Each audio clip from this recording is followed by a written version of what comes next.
Chandrabhaga bridge থেকে আমরা চলে এসেছি কোণারক মন্দিরে। তো এখানে দেখো ঢোকার আগেই যে দোকানপাটগুলো আছে দেখতে ভীষণ ভালো লাগে। বিভিন্ন রকমের জিনিস পসরা সাজিয়ে তারা বসে থাকে, আর অনেক লোকে কেনাকাটাও করে। তবে আমরা খুব একটা কেনাকাটা করিনি, কারণ এর আগেও তো কেনাকাটা আমাদের হয়ে গেছে। তো এখানে আমরা দেখতে এসেছি, স্পটে এসেছি একটা। তো টিকিট কেটে ঢুকে গেলাম ভেতরে, আর ঢুকে গিয়েই দেখি এখানে অনেক ভিড় আছে, মোটামুটি ভালোই তো ভিড় আছে।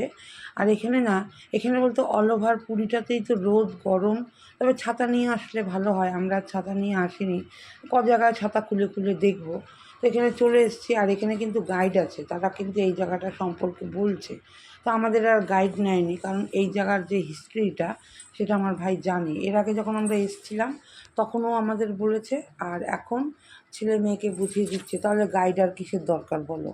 তো তারপরে দেখো এখানে বিভিন্ন জায়গায় এদিক ওদিক করে আমরা ঘুরে নিলাম। এখানে বাগানটাও বেশ সুন্দর করে সাজিয়েছে, ভীষণই ভালো লাগে এই জায়গাটা, একদম গুছানো গাছানো টিপটাপ।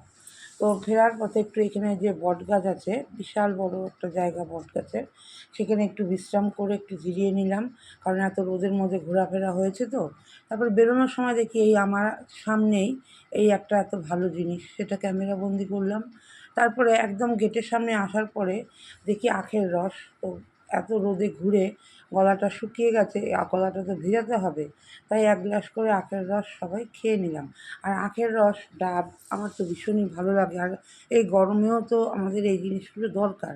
তো এখান থেকে আখের রস খেয়ে 2 ঘন্টা জার্নি করে আবার দেখো এখানে চলে এসেছি দুপুরে লাঞ্চ করতে। এই ড্রাইভার দাদাই নিয়ে এসছে এই রেস্টুরেন্টটাতে, ওরা তো নিয়ে আসে ওদের জানাশোনা যেগুলো থাকে সেই সব জায়গাতেই নিয়ে আসে ট্যুরিস্টদের।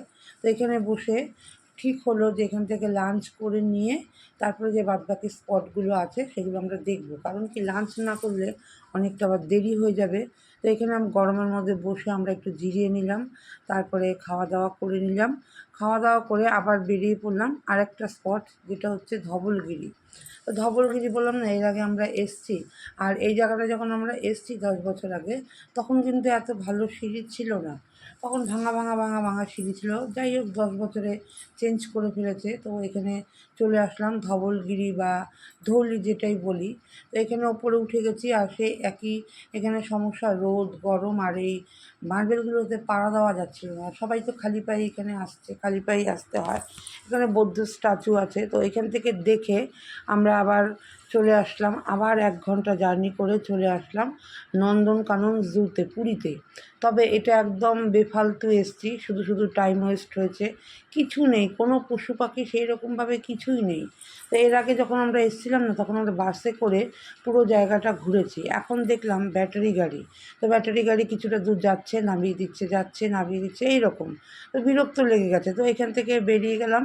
আর এই স্পটটাতে আসতে আমাদের সন্ধে হয়ে গেছে। এটা হচ্ছে ভুবনেশ্বরের লিঙ্গেশ্বর মন্দির। তো এটা দর্শন করে আবার আমরা হোটেলে ফিরে গেলাম।